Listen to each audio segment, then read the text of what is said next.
Good morning class. SM ITI zone में आपका स्वागत है। मैं आप लोगों को आज क्वाड्रेटिक इक्वेशन के बारे में बताएंगे कि क्वाड्रेटिक इक्वेशन क्या है और इससे रिलेटेड कुछ फार्मूले को भी बताएंगे।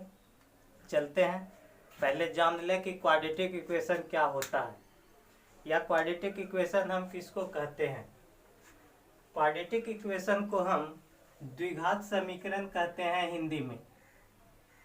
तो द्विघात समीकरण का जो फॉर्म होता है ax स्क्वायर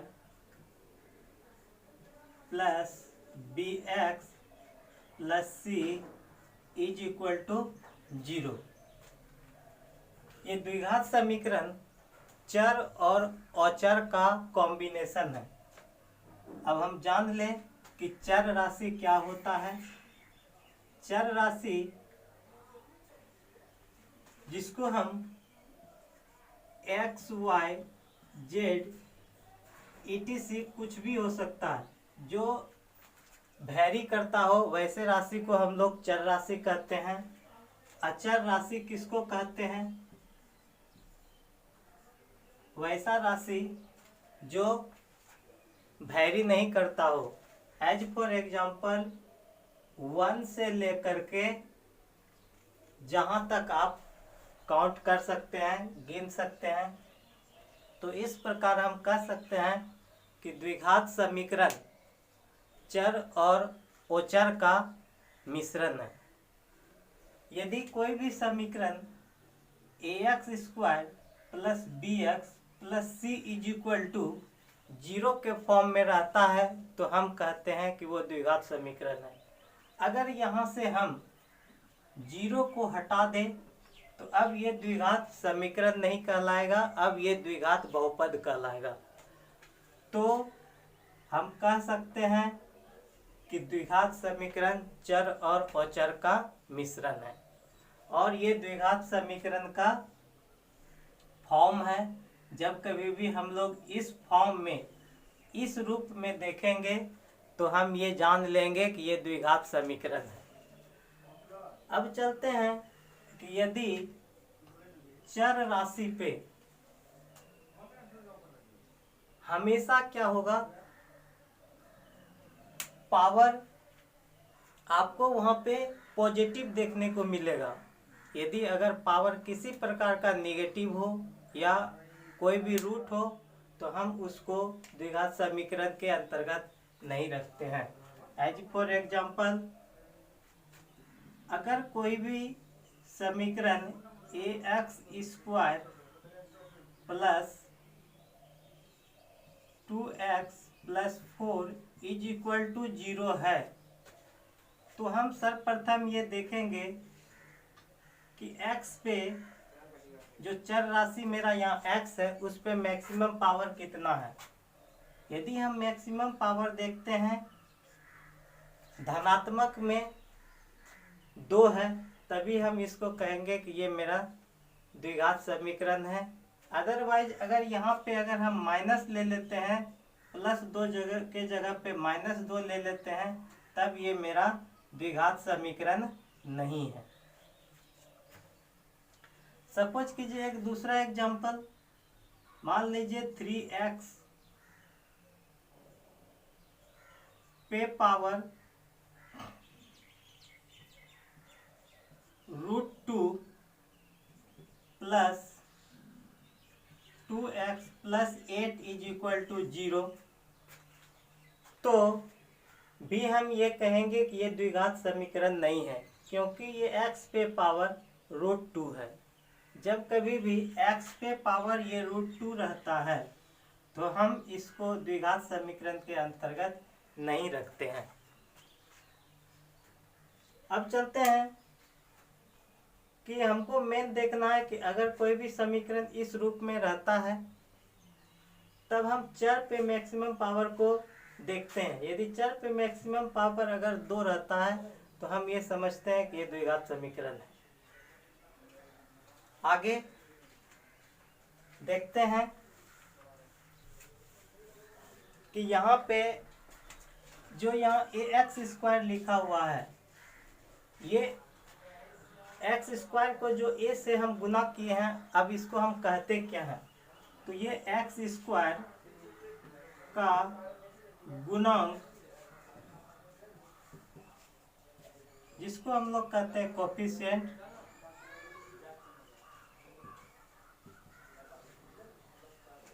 एक्स स्क्वायर का गुणांक यहाँ पे क्या है? ए है।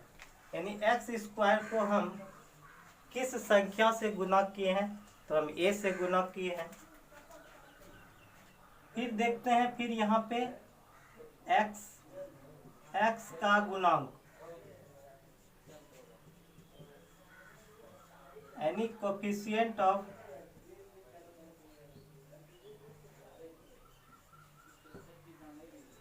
बी। अब यहाँ पे x का गुणांक देख रहे हैं क्या है? b है। x को b से गुना किया गया है। फिर c हमारा यहाँ पे क्या है? c एक अचर राशि है। क्लियर? अब हम जान लें कि द्विघात समीकरण का फॉर्मूला क्या होता है। कोई भी समीकरण में वेरिएबल पर यानी चर पे जितना पावर होगा उतना ही मेरा मान निकलेगा।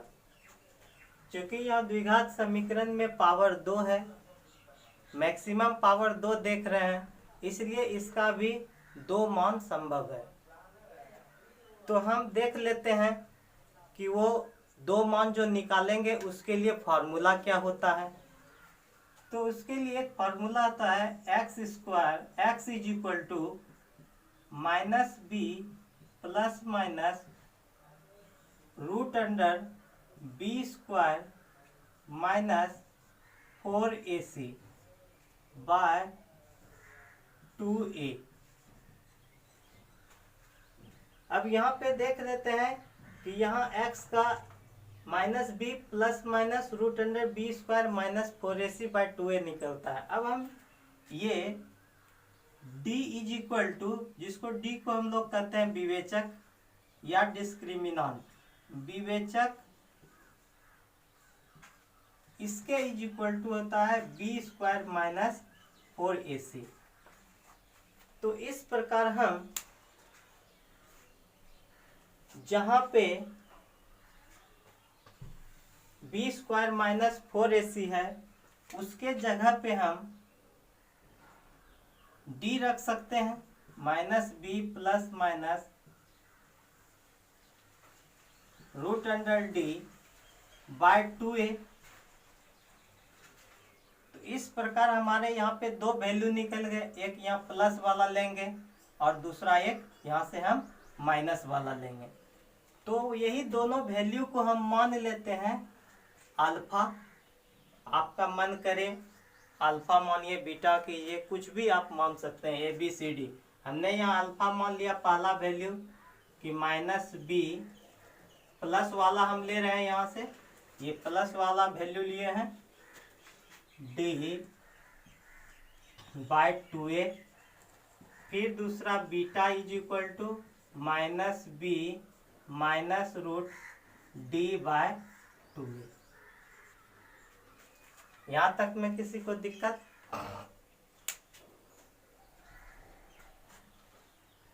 चलिए आगे देखते हैं कुछ इसके शर्त को।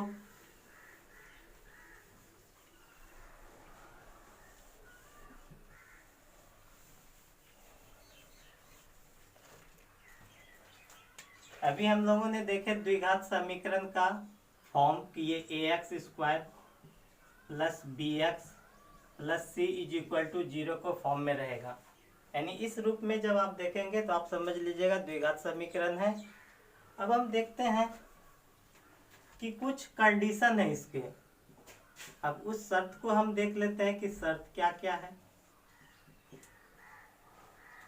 पहला हमारा शर्त ये है कि यदि डी का मान, जिसको हम लोग विवेचक कहते हैं, और इसके बारे में हम बताए थे कि इसका value B square minus 4ac होता है। अगर डी का मान 0 से बड़ा है तो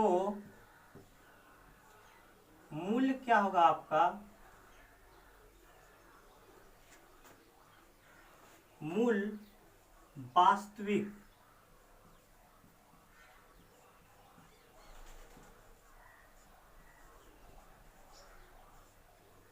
एवं वो समान होता है।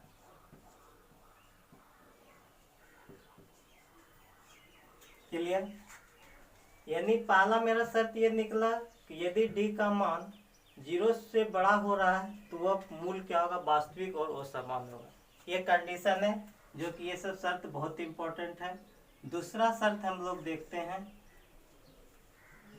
कि यदि डी का मान 0 के बराबर हो तो मूल वास्तविक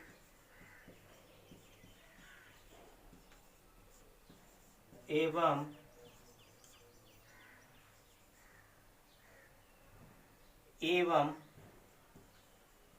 समान, या इसी को हम कहते हैं कि बराबर होता है।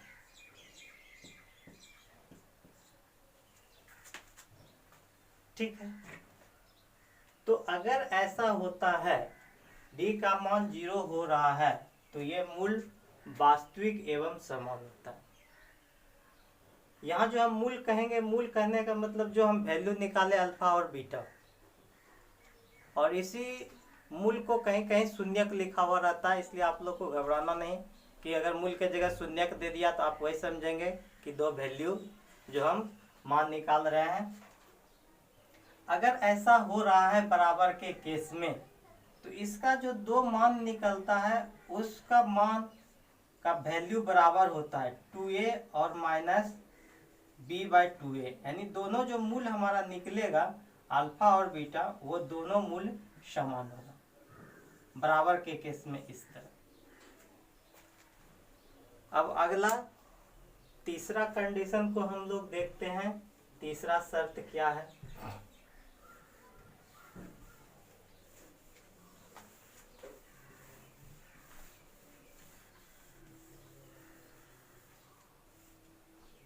तीसरा शर्त ये मेरा है कि यदि d 0 से छोटा हो तो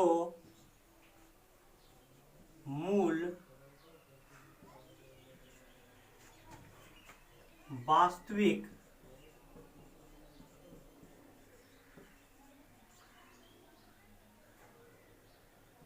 नहीं होगा।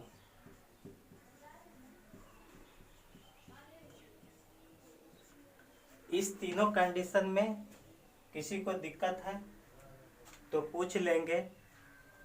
कभी कभी ऐसा भी दे देता है कि अगर d ग्रेटर देन 0 हो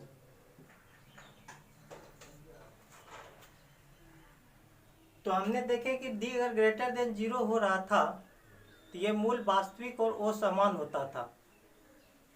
तो इसको दूसरे रूप में हम कह सकते हैं कि अगर d ग्रेटर देन 0 हो रहा है तो उस केस में हमारा मूल एक परिमेय संख्या होगा और जिसका एक पूर्ण वर्ग निकलेगा। इसी जगह पे कह सकते हैं। ठीक है, तो ये कंडीशन भी आप लोगों को पता हो गया।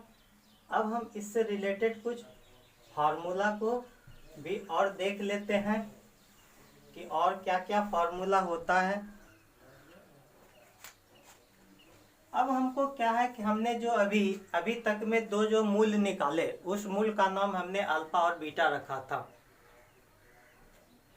उस मूलों का हम योगफल निकालना हो, गुणनफल निकालना हो, यदि हमें कोई भी मूल्य दिया है तो फिर हमको द्विघात समीकरण बनाना हो तो हम कैसे बनाएंगे, चलिए देखते हैं। अभी हमने देखे कि A X square plus B X plus C is equal to 0 कि अगर के फॉर्म में कोई रहता है तो हम जानते हैं कि वो द्विघात समीकरण होगा। तो अब इसके मूलों का योगफल हमको निकालना है। तो मूलों का योगफल कैसे निकालेंगे? मूलों का योगफल, योगफल के जगह कहीं कहीं योग भी लिखा हुआ रहेगा तो आपसे हम समझेंगे। यानी मूलों का योगफल जो हमने दो मूल निकाले थे, चूंकि द्विघात समीकरण है इसलिए इसके दो मूल होगा जो हमने यहाँ माना था अल्फा और बीटा। यानी अल्फा प्लस हमको बीटा निकालना है। तो क्या करते हैं? तो यहाँ पे देखिए alpha plus beta is equal to क्या होता है कि माइनस बी बाई ए।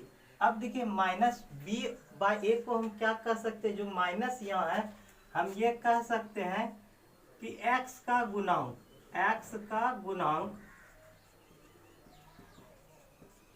बटे एक्स स्क्वायर का गुणांक को ही हम लोग कहते हैं मूलों का योगफल। फिर हमको मूलों का गुणनफल निकालना है।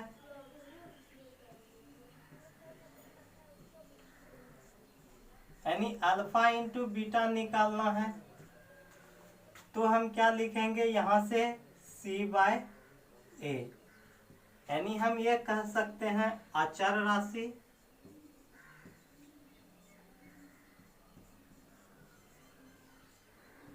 बटे एक्स स्क्वायर का गुणांक।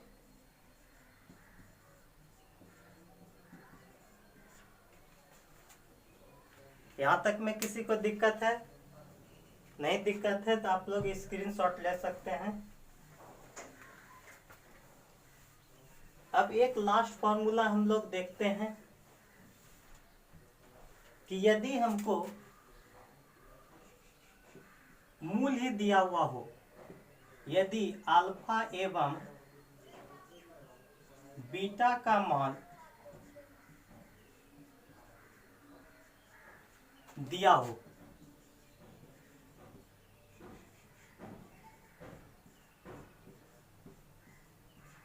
तब हमको समीकरण बनाना है।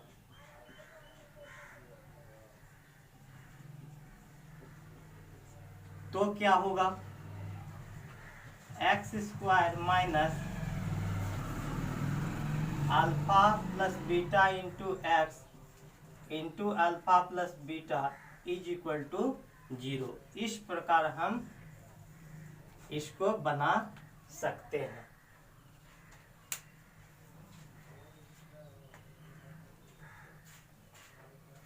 थैंक यू दोस्त।